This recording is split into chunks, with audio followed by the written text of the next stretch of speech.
Dear students of class 10th, आज का जो टॉपिक है, जो कल हमने टॉपिक किया था, पढ़ा था, that is respiration and types of respiration. तो आज उसी के रिलेटेड टॉपिक है, what is the difference between breathing and respiration. Breathing हम किस चीज को कहते हैं, ब्रीदिंग कत वन, रेस्पिरेशन क्या हम सेम प्रोसेस कि डिफरेंट प्रोसेस। तो यही आज हम डिस्कस करेंगे। पहले हम लेंगे breathing. What is breathing? Breathing हम किस, इट इज ए ब्रीदिंग जो है, it is a physical process. Breathing, it is a physical process, it is a physical process, it is a physical process. It involves inhalation of air, it involves inhalation of air, inhalation of oxygen from air. It involves inhalation of, simply हम लिखेंगे, it is a physical process, it involves inhalation of fresh air and exhalation of foul air. तो इसका मतलब क्या हुआ? It is a physical process. It involves inhalation of fresh air and exhalation of foul air. तो breathing हम कहते हैं, ये एक physical process है in which we take in oxygen, we take in fresh air when we breathe in. जब हम सांस अंदर लेते हैं तो हम फ्रेश एयर अंदर लेते हैं, और जब हम सांस बाहर छोड़ते हैं तो हम फाउल एयर बाहर छोड़ते हैं। तो इसी को हम सांस लेने को, हम जो सांस हम लेते हैं उसी को हम ब्रीदिंग कहते हैं। सांस लेने को हम ब्रीदिंग कहते हैं। Inhalation of air and exhalation of air, अंदर हवा अंदर लेना और बाहर छोड़ना, इसी को हम ब्रीदिंग कहते हैं। तो इसके बरक्स अगर हम लेंगे what is respiration, it is a biological process. अगर हम ये लेंगे, it is a biological process. Respiration is a biological process where glucose is oxidized. Where glucose is oxidized. तो रेस्पिरेशन जो है ये सेल्स में होती है। यहां वहां क्या होता है, ये एक बायोलॉजिकल प्रोसेस है वेयर ग्लूकोज इज ऑक्सीडाइज्ड। जो सेल्स में ग्लूकोज पहुंचता है वही ग्लूकोज ऑक्सीजन की बदौलत ऑक्सीडाइज होता है और एनर्जी रिलीज होती है। तो इसका मतलब है रेस्पिरेशन जो है ये सेल्स में होती है, ये सेल्स में होती है। तो इसलिए ये दोनों जो है डिफरेंट है। ये पहली डिफरेंस है इसकी, दिस इज डिफरेंस नंबर 1। तो दूसरी डिफरेंस अगर हम लेंगे, दूसरी डिफरेंस है, it does not release any energy. जब हम ब्रीदिंग करते हैं, it does not release any energy. अगर हम रेस्पिरेशन लेंगे, रेस्पिरेशन में it release energy in the form of ATP. It releases energy in the form of ATP। तो ये दूसरी डिफरेंस है इसकी। ब्रीदिंग क्या है? It does not release any energy. जब हम ब्रीदिंग करते हैं तो ब्रीदिंग का मकसद ये है एयर का अंदर लेना, उस एयर में से ऑक्सीजन खून के साथ मिलकर सेल्स तक पहुंचता है, और वहां से कार्बन डाइऑक्साइड सेल्स में जो वेस्ट निकलता है, कार्बन डाइऑक्साइड, वो उसी खून के जरिए लंग्स में वापस आता है और हम इसको एक्सहेल करके बाहर छोड़ते हैं, उसको हम ब्रीदिंग कहते हैं। तो ब्रीदिंग प्रोसेस जो है इसमें कोई एनर्जी रिलीज नहीं होती है, बल्कि ये एक अमल है, ये एक प्रोसेस है, जिस प्रोसेस के जरिए हम हवा को अंदर लेते हैं और हवा को बाहर छोड़ते हैं। कोई एनर्जी रिलीज वहां नहीं होती है। लेकिन रेस्पिरेशन जो है, इट रिलीज एनर्जी। रेस्पिरेशन जो है which occurs inside the cells where energy is released when oxygen through blood reaches in the cells, and with the help of this oxygen, the glucose in the cells oxidizes.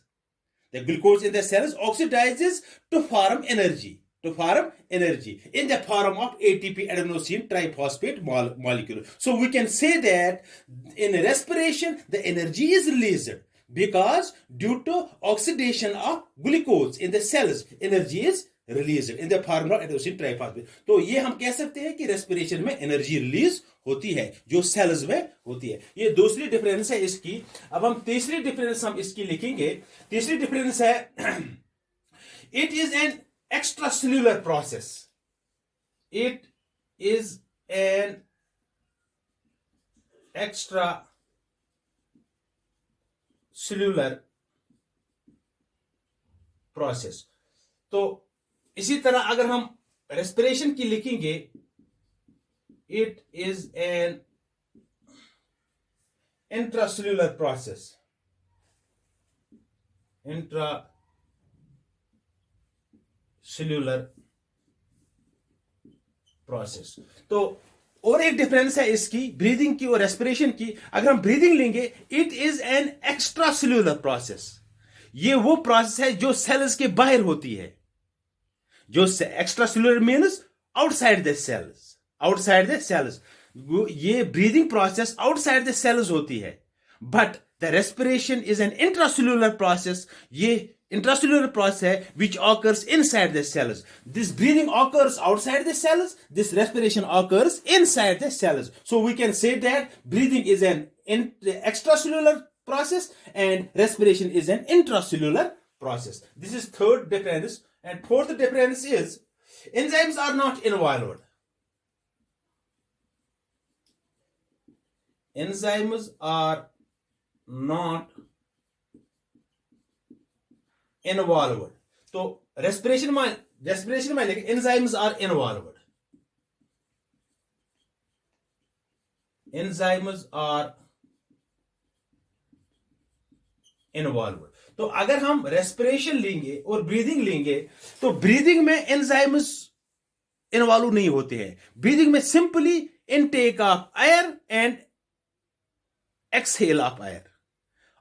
हवा का अंदर लेना और हवा का बाहर छोड़ना, बस इसमें यही अमल होता है. इसमें कोई एंजाइम इन्वॉल्व नहीं होता है. लेकिन जब रेस्पिरेशन सेल्स में होती है, ग्लूकोज ऑक्सीडेशन ऑफ ग्लूकोज होता है, वहां एंजाइम्स इन्वॉल्व होते हैं. वहां पायरुवेट बनता है, वहां पायरुविक एसिड बनता है, वहां इथाइल अल्कोहल बनता है.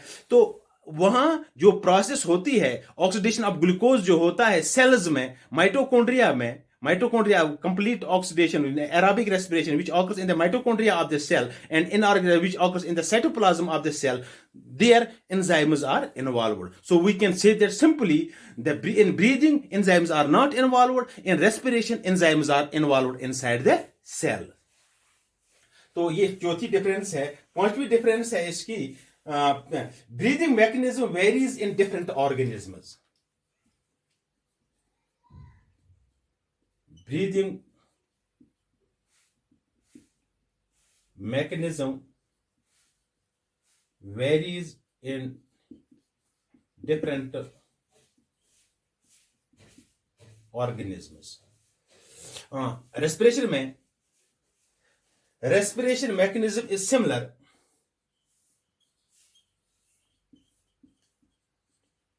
Respiration mechanism is similar in all organisms. ये पांचवी डिफरेंस है. तो ब्रीदिंग जो है, ये ब्रीदिंग मैकेनिज्म जो है, इनहेलेशन एक्सहेलेशन ऑफ एयर जो है, ये प्रोसेस जो है, ये ऑर्गेनिज्म में वेरी होता है. Breathing mechanism varies in different organism. ये डिफरेंट ऑर्गेनिज्म में वेरी होता है. एक तरीके से ब्रीदिंग करता है, दूसरा दूसरे तरीके से ब्रीदिंग करता है, तीसरा तीसरे तरीके से ब्रीदिंग करता है. फॉर एग्जांपल, जब ह्यूमंस का हम लेंगे, we inhale air and exhale air through nostrils. But when we take plants, they intake carbon dioxide and excrete oxygen. Through stomata. Plants में जो ये ब्रीदिंग होती है तो वो क्या करते हैं, वो स्टोमेटा के जरिए हवा को अंदर लेते हैं और बाहर छोड़ते हैं। तो मैकेनिज्म जो है वो मैकेनिज्म डिफरेंट है। वो इसका मतलब हम ये कह सकते हैं कि breathing mechanism is different in different organisms, but the respiration is similar in all organ. लेकिन रेस्पिरेशन जो सेल्स में होती है, वो चाहे प्लांट हो, चाहे एनिमल हो, चाहे ह्यूमन हो, या ह्यूमन सेल में भी ऐसी ही रेस्पिरेशन होती है, प्लांट सेल में भी ऐसी ही रेस्पिरेशन होती है। तो रेस्पिरेशन का मैकेनिज्म जो है वो सिमिलर है हर ऑर्गेनिज्म में। तो ये भी एक डिफरेंस है। और लास्ट डिफरेंस है इसकी, it is confined to certain organs only. It is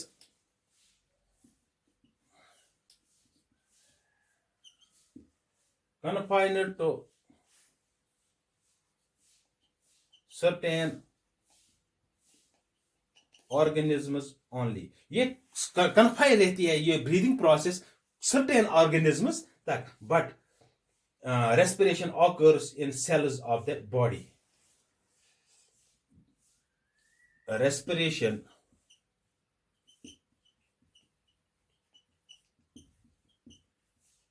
occurs in the cells of the body. तो respiration जो है बॉडी की सेल्स में होती है।